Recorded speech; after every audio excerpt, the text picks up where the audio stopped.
What's up mga ka-Airmonks? Kumusta kayong lahat? So ngayong umaga mga ka-Airmonks, no? Ang gagawin natin ay pagkikisami. Ano nga ba magkisami? Ano ba yung pinakaunang gawin? So kumpletong details ang bibigay ko sa inyo mga kamukil para po kung gusto nyo mag-DIY sa inyong bahay, may guide kayong susundan sa pamamagitan ng video na to. So kung panoorin nyo to ng buo mga kamukil hanggang matapos, so check na sisiguraduhin ko sa inyong matututo kayong magkisami. So ito yung kwarto na kisamihan natin mga kamukil yan. Ang sukat ng kwarto na to is 10 by 10. May kublay to sa gitna. So panoorin nyo mga kamukil hanggang matapos ang video na to para sa inyo to. Ano yung pinakaunang gawin natin pag magkisami tayo? Saan tayo mag-umpisa? Istoryahin na uso. Umpisa na tayo. So mga ka-Airmonks, mag-uumpisa na tayo ngayon sa kikisami. So subaybayan nyo lang yung gagawin namin. Lapis na rin. So ano gagawin natin mga kamungkil? Kuha tayo ng metal paring. Ito yung susukat natin dito.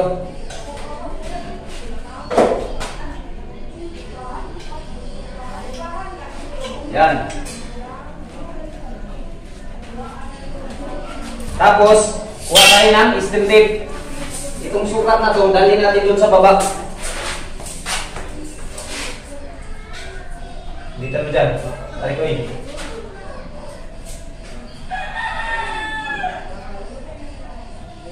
Yan.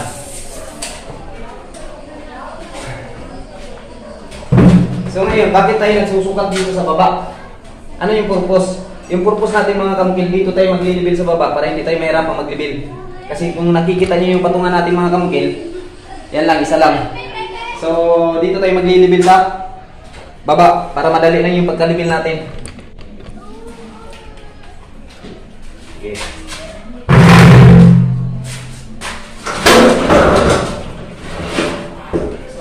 Yan.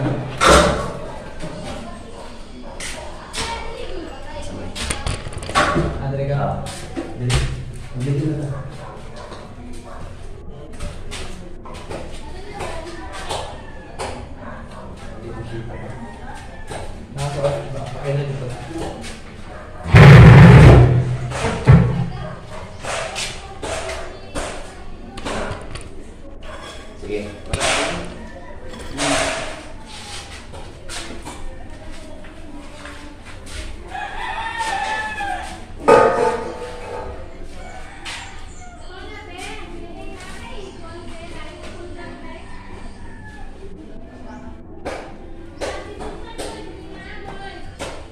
So, ganyan ang maglibil mga kamukil ha. Mga ka-Airmonks pala.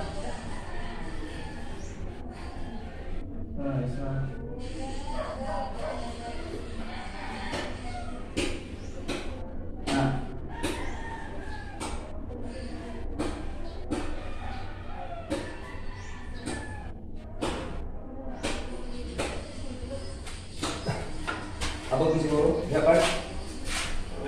Gila. Adik abot. Pusa ka ba? So ayan ang mga ka-Airmonks, no, natapos na tayong naglibil. So ito yung nilibil natin mga ka-Airmonks ha. Ayan, nakikita nyo. Paikot yan, dito tayo sa baba naglibil. Ayan. So paikot yan ang buong kwarto. Paikot ng buong kikisamihan nyo mga kamukil, ilibil nyo muna sa baba kapag wala kayong patungan na maayos. Pero kung marami kayong patungan na paikot-ikot lang kayo sa taas, pwede sa taas mismo kayo maglibil. Pero sa akin mga kamukil, kasi wala tayong sapat na patungan dito, minabuti kong sa baba magkuha ng libil para mas madali lang, para hindi na sakapanik. So ginawa natin mga kamukil, dun sa taas sinukat natin yung kapal ng metal paring o 2 inches mga kamukil. Yung kinukuha ko doon kasi 300 cm yan, yung taas yan mga kamukil ha. Yun yung maximum na taas ng kisame, 300 cm mula floor finish. Yun yung tandaan nyo mga kamukil. So mula dyan mga kamukil sa taas na guhit, bumaba ako ng 4 feet.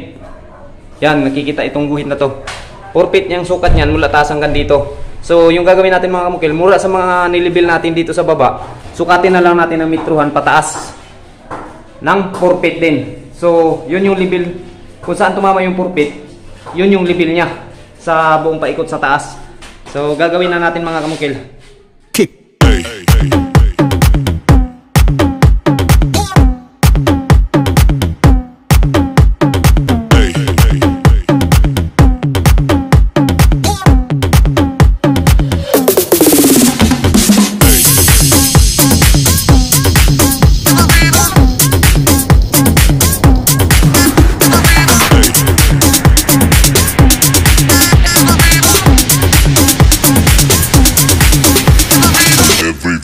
shake it, baby.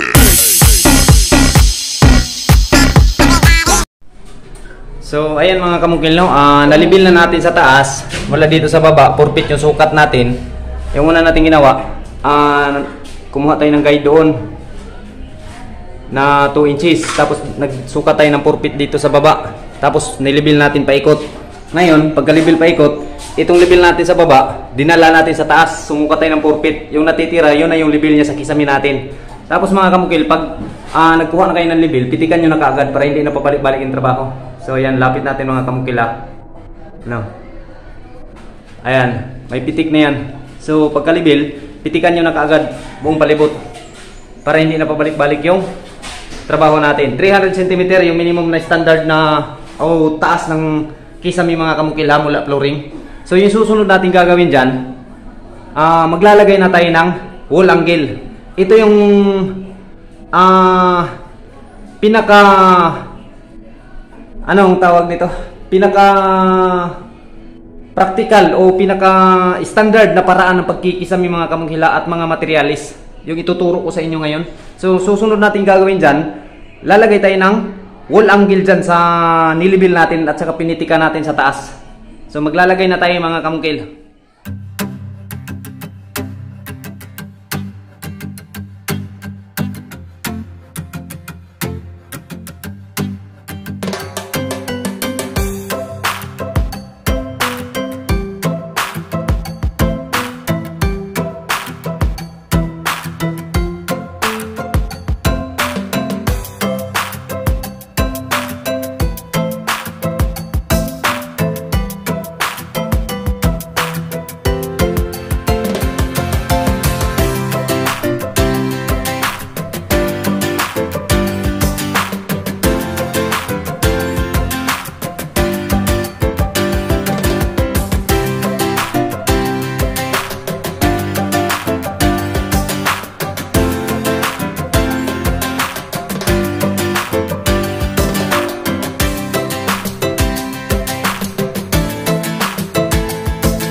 Nakalagay na tayo ng wall angle.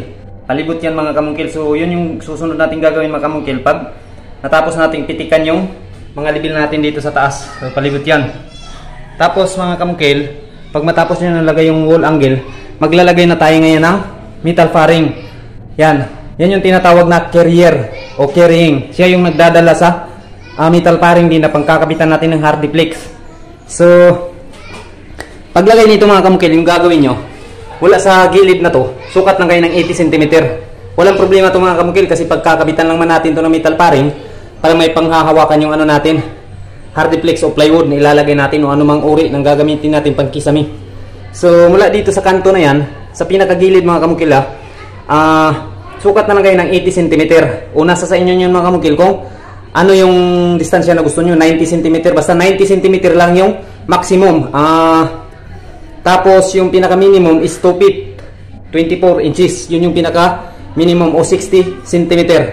So yung maximum natin 80 cm. So sa akin mga kamukil, gumamit ako ngayon ng maximum tag 80 cm. So mula dito sa pader na yan, sumukat ako ng 80 cm. Ito yung tama nya. Yan. So papunta dun mga kamukil, hanggang dulo na yan, tag 80 cm. So yun yung susunod na gagawin mga kamukil pag nalagay na natin yung anong tawag nito, wall angle. So palihog ko sa eskwela part B. So paglalagay nito mga kamukil, sa akin isang side lang yung sinukatan ko muna, isang side lang. Dito lang ako nagsukat, hindi na rin sa kabila. Kasi matagal na yun mga kamukil. So yung gagawin nyo lang mga kamukil, malalaman nyo na tuwid na siya sa kabila.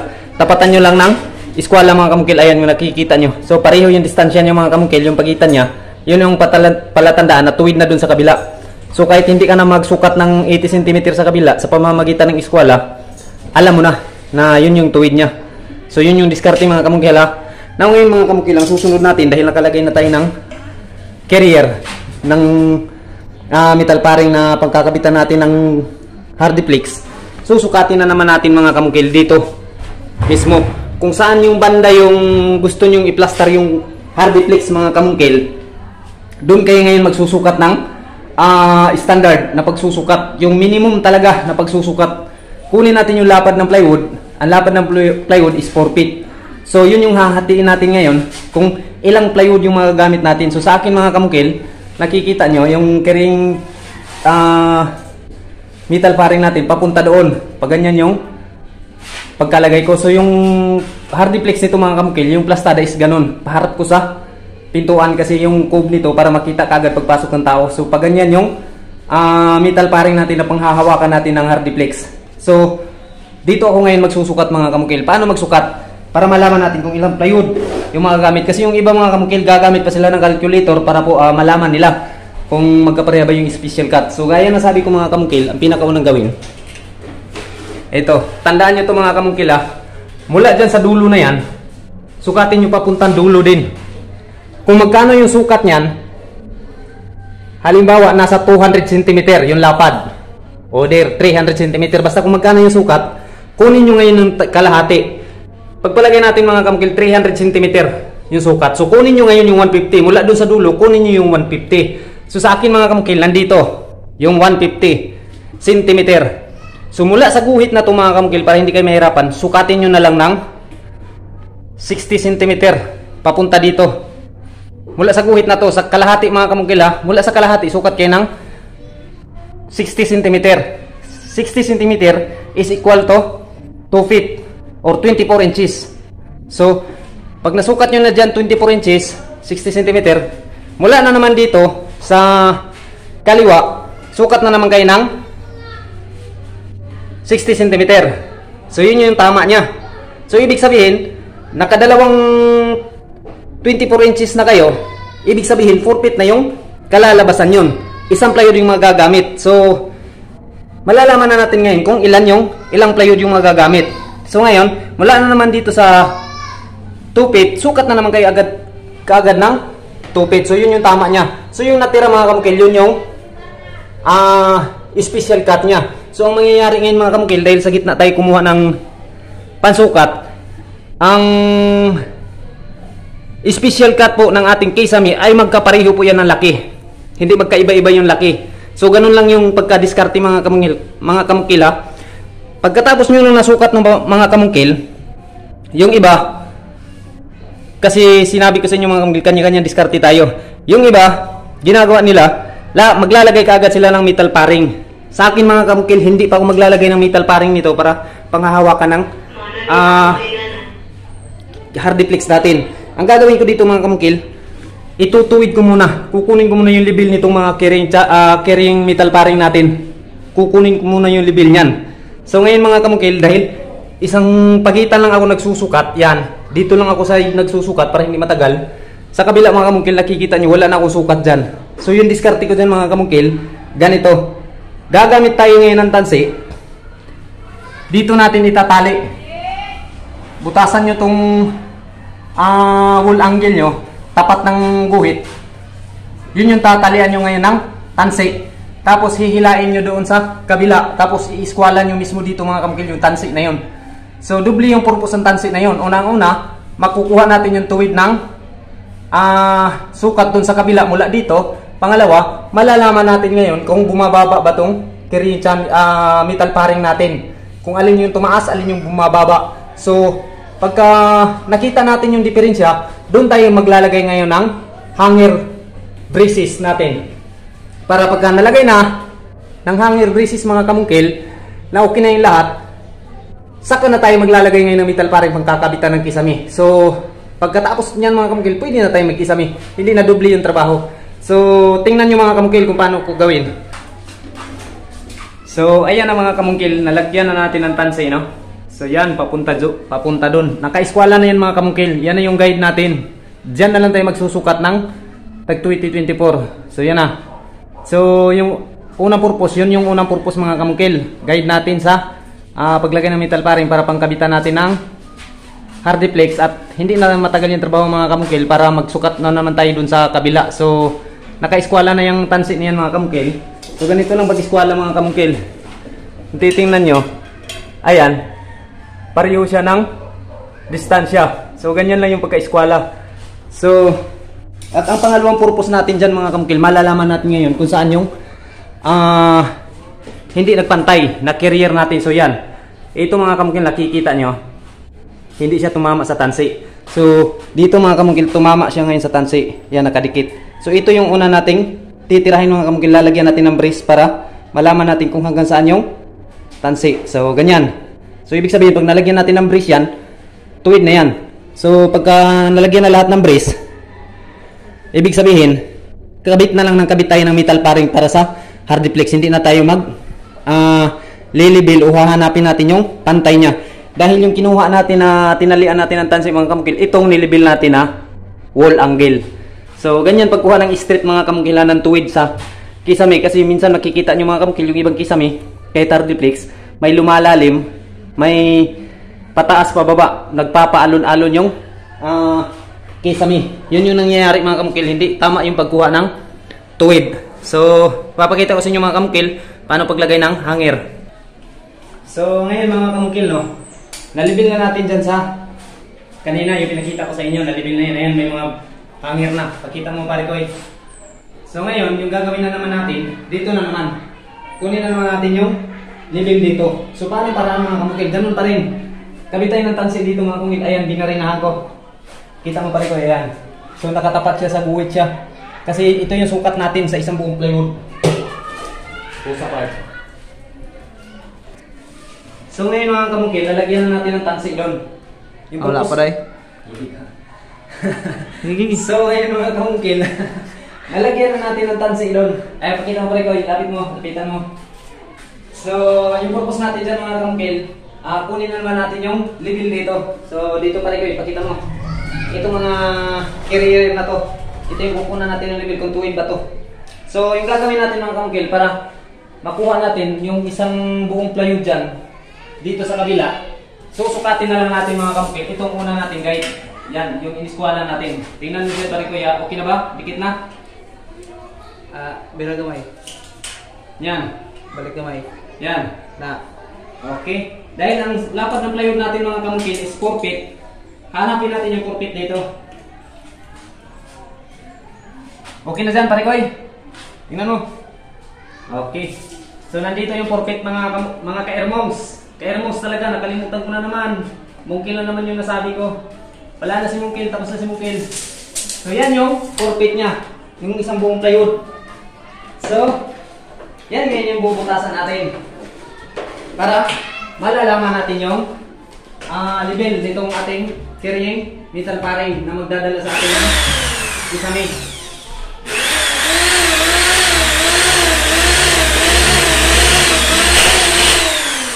Ito yung tamang pamamaraan mga kamungkil, yung tinuro ko talaga sa inyo. Pero sa akin, may mga diskarte pa rin ako iba.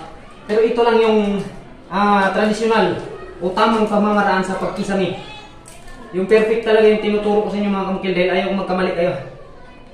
Yan, talas mga kamungkil. Yung dito kayo makuha ngayon ng level mga kamungkil ng pantay sa kisame natin sa nilibil natin ng mga guhit. Kasi yun yung tuwid. So yan. Kailangan mga kamungkil, hilain lang natin itong tansi ha. Batak na mga kamungkil yung tansi yung kailangan. Para pag igagalaw natin yung mga metal paring, ituturo niya ngayon yung tuwid talaga. Yung tansi yung magtuturo. So ngayon, pansinin nyo mga kamungkil kung anong nangyayari dun sa kabila. Okay na? Ganun pa rin yung nangyayari dito mga kamungkil. Nakita nyo, hindi lumapat. Yan. Doon, lumalapat siya. Dinidin niya yung tansi pa ibaba. So, yun yung una nating lagyan ng hanger mga kamungkil. So, i-pause muna. Pare ko eh.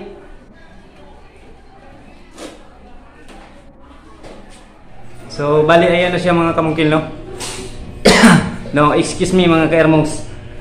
Lagi kong makalimutan mungkil talaga yung masabi ko. So, ayan na siya mga ka-airmonks, no?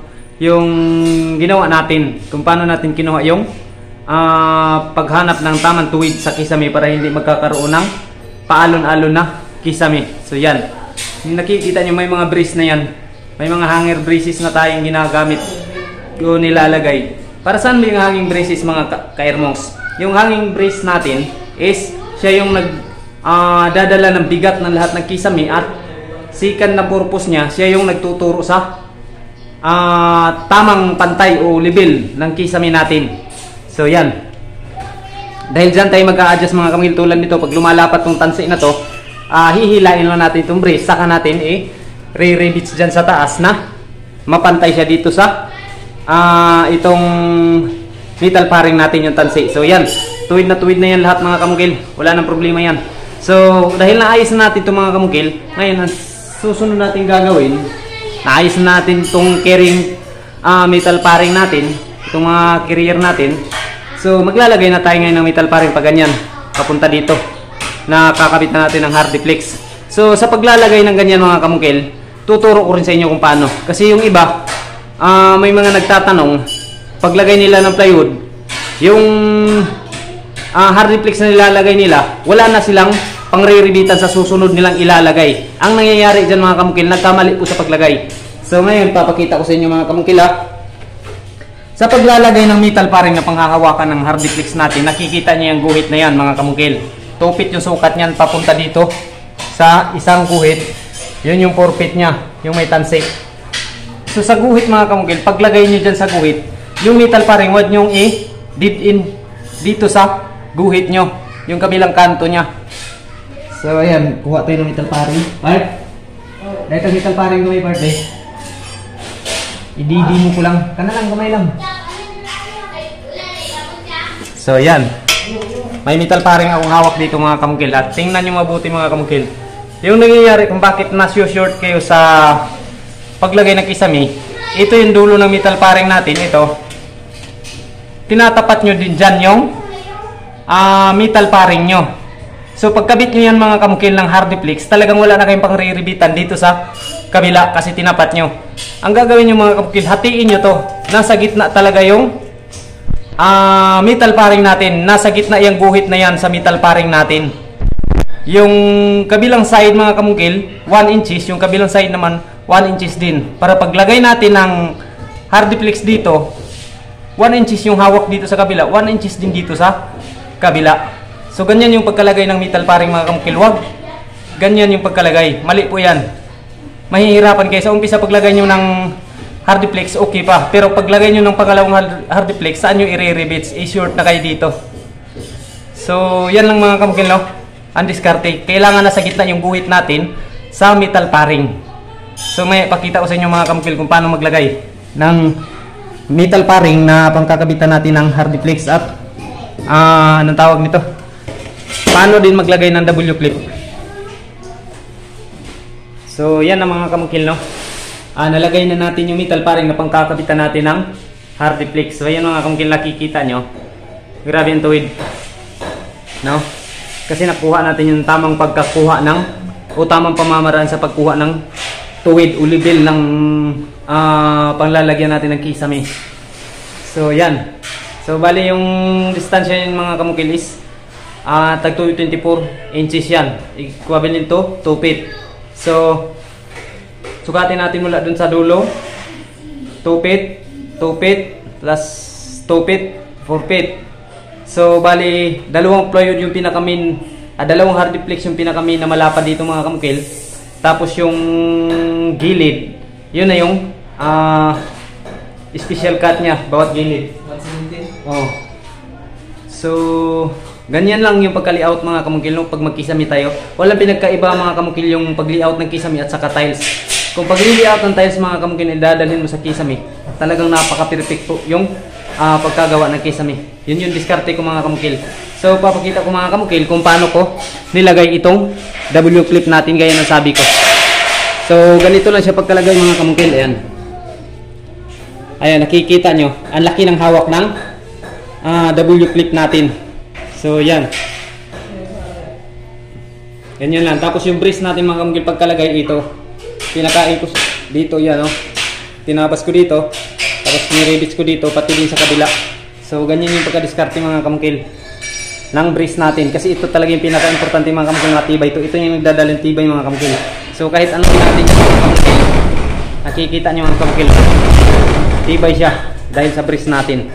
So mamaya mga kamukil, may diskarte pa akong ituturo sa inyo tungkol po sa pagkabit natin ng hardiplex, kung paano malalaman na ito'y tuwid na tuwid talaga yung pagkabit natin. Kasi kadalasan mga kamukil, nakikita natin sa unang lagay ng hardiplex is okay pa siya, hindi siya nahahalata na medyo tabingi siya ng kunti. Pero kapag kanilapatan natin ng pangalawa mga kamukil, pagdating po sa mga special cut sa dulo, nagkakaroon na ng malaking awang doon sa dulo.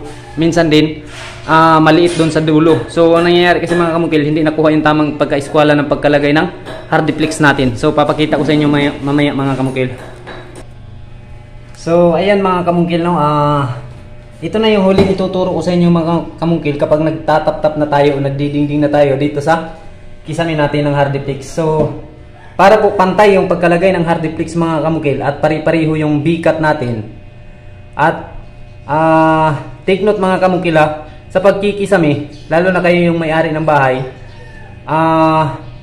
wag kayong papayag na yung pagkalagay ng kisame ay wala pong bikat na mangyayari. Wala pong gitling kahit kunti mga kamukil. Kasi pag pinabatakan niya ng pintor mga kamukil, at yung pintor pakyawan, so hindi na yan gagawa ng paraan na mapasok pa yung babatak dun sa loob, kakapit pa siya sa metal paring natin. So direktang babatakan nila yan mga kamukil. Ang nangyayari niyan mga kamukil, pagkatapos ng trabaho is maganda pa siyang tingnan, pero pagdating ng mga 3 buwan, 5 buwan, 6 na buwan o 1 taon, magkakaroon yan ng crack mga kamukil, yung mga joint na yan. Dahil yung binabatak mga kamukil ay nandyan lang sa surface kumakapit, nasa labas lang mga kamukil, wala sa loob. So kailangan mga kamukil, pag nagkisame, lagyan natin ng kunting gitling yung batak natin. Tulad ng pag lalagay natin ng tiles mga kamukil, may anong tawag nito? May bikat na tinatawag para pampapasukan pa natin ng tile grout. So ganun din sa pagkikisame mga kamukil. So ito yung ginawa ko mga kamukil. Unang-una, nakikita nyo, sinasabi ko sa inyo, paglagay ng metal paring na panghahawakan ng hardiplex, napapansin nyo yung guhit na yan. Ayan. So kalahati dito sa kabila, kalahati din dito sa kabila. Pag naglagay na tayo ng hardiplex, yung kalahati na guhit na yan, dyan lang natin itatapat yung hardiplex. Para pag lagay na naman natin ng isa pang hardiplex sa kabila, may hahawakan din siya, makaribits pa tayo. So yung iba na nagmi-message sa akin na anong tawag nito, na short daw sila, wala na pang hahawakan yung isinusunod na nilagay na hardiplex, kasi itong dulo ng metal paring tinapat lang nila sa guhit na yan. So ganyan yung pagkalagay. So ngayon, dahil lahati na natin yung metal paring dito sa guhit natin, itong guhit natin mga kamukil, ito yung sukat natin na tag 24 inches or 2 feet. So yun yung lapad ng plywood natin. So binutasan ko dito ngayon mga kamukil yung kalahati, sintro nitong guhit, tapos binatakan ko ng tansay. Kita ba mga kamukil? So ayan, malapit na malubat yung cellphone ko. So ito yung tansay. So papunta yan doon. Kung anong ginawa ko dito mga kamukil, ganun rin sa dulo nito. Yan. So nakikita nyo may ano akong nilagay. May ribbit akong nilagay. Yun yung parang spacer natin mga kamukil. Yun yung kung gaano kalaki yung nilagay nyo dito na spacer, ganun din kalaki yung bikat niyan. So pagbabatakan niya ng pintor, papasok yung binabatak ng pintor doon sa loob at kakapit dito sa bakal natin. Kahit anong mangyari mga kamukil, hindi na yan magbibiak kapag matatamaan ng init yan o lamig. So kasi nakakapit yung pambatak natin. Yun yung unang purpose nito mga kamukil, itong nilagay ko. So sentro din yan sa nylon na sa tansay na nilagay ko mga kamukil. Para ang purpose din natin itong tansay, paglapat natin ng hardiplex dyan, hindi na tayo mahirapan na ituwid pa. Kasi may guide na tayo, direktang ididikit natin dyan ang hardiplex. So tuwid na yan, papunta yan doon. Lahat yan may ano ito, may nilagay akong spacer. Ayan. So ganyan yung pagkatirada mga kamukil. Pag nagdikit na tayo ng hardiplex, pinakaunang gawin to pag magdikit tayo ng hardiplex. So ito yung ilalapat na lang natin direkta dito yung hardiplex. So ibig sabihin, ito na yung pantay niya. So tuwid na ito mga kamukil, papunta doon pag lagay natin ng hardiplex. So ang susunod natin dyan mga kamukil, hindi na tayo mahirapan. Hindi na mangyayari yung sa kabilang dulo, dito na dulo, maliit yung space niya o spacer. Pagdating dito sa kabilang dulo, lumalaki hanggang pagdating sa special cut. Kasi ang nangyayari mga kamukil, tabingi yung pagkalagay natin ng hardiplex, hindi pantay, hindi tuwid. So yan mga kamukil yung gawin nyo, diskarte, para makuha nyo yung pantay at hindi kayo mahirapan na hanapin yung pantay pagdating dito sa taas. Kasi mahirap dito mga kamukil pag tinatakpan na natin to. Kaya kailangan natin to may guide, kasi direkta nating didikit dyan yung hardiplex. So, yan mga kamungkil, no? At maya-maya ipapakita ko sa inyo yung paglagay namin ng hardiplex nito, kung ano yung resulta. So, ayan na mga kamungkil, no, yung diskarte namin sa paglagay ng hardiplex. So, nakikita nyo mga kamungkil, may ginawa akong pantukod. Sinukat ko yan mga kamungkil na sakto-sakto lang talaga pag lapat namin ng hardiplex. Kasi dalawa lang kami mga kamungkil, yan yung kasama ko. Tapos, ito yung kasama ko mga kamungkil. Tinuruan ko talaga ng tamang pagtuturo ko para ano ko na sa susunod, maasahan na pagdating sa ganitong trabaho. So, yung guide ganina mga kamungkil na ay mga ka-airmonks. Lagi ko si mungkil talaga. So yung guide mga ka-airmonks na sinasabi ko kanina. So kung nakikita nyo yung pagitan niya, ayan. Tuwid na tuwid siya mga kamungkil. Kinuha natin yung tamang pamamaraan kung paano maglagay ng hardiplex. So nakita nyo mga kamungkil yung natira. Nasa 1 inches pa siya. So may panghahawakan pa yung isusunod nating lalagay na hardiplex dyan. Makapag-grease pa tayo ng maayos. So ganun din dito sa kabila mga ka-airmonks. Lapit natin. O yan. So nakikita nyo mga ka-airmonks, pareho yung distansya niya papunta dun, no? Papunta dun. Pero ang isa ko lang tip sa inyo mga ka-airmonks, no? Kapag nagkikisami kayo, silipin nyo muna yung mga pader. Tulad nito mga ka-airmonks. Silipin nyo yung mga pader. Kung paalon-alon mga ka-airmonks, yung pader, wag nyo sundin yung unang sukat natin dito na 80 cm yung pagitan. Gagawin nyo pa rin yan mga ka-airmonks na 24 by 24. Kasi yung habol natin dyan mga ka-airmonks na 24 by 24, para po yung special cut, lahat ng mga gilid ay magkapareha. Hindi po pwedeng nabuuhin natin dito banda sa gilid na yan kung paalon-alon yung pader, hindi siya tuwid. So gagawin lang natin yan mga kamungkir, mga ka-airmonks, kung tuwid yung pader. Tulad nito mga kamungkil, tuwid yung palitada ko, kaya dito na ako nagsukat ng 24 by 24. Doon 80 by 80 cm. So kapag halimbawa paliko-liko yung pader, 24 by 24 lahat yung kukunin yung sukat. Tapos sa gitna tayo mag-umpisang magsukat. Kunin nyo kung gaano kalapad yung floor area na kikisamihan nyo. Tapos kung magkano yung sukat nyan mula dulo hanggang dulo, sa kalahati kunin nyo. Diyan kayo ngayon magsusukat ng 24 by 24 sa gitna papuntang gilid. Tapos sa kanan naman 24 by 24 papunta namang gilid.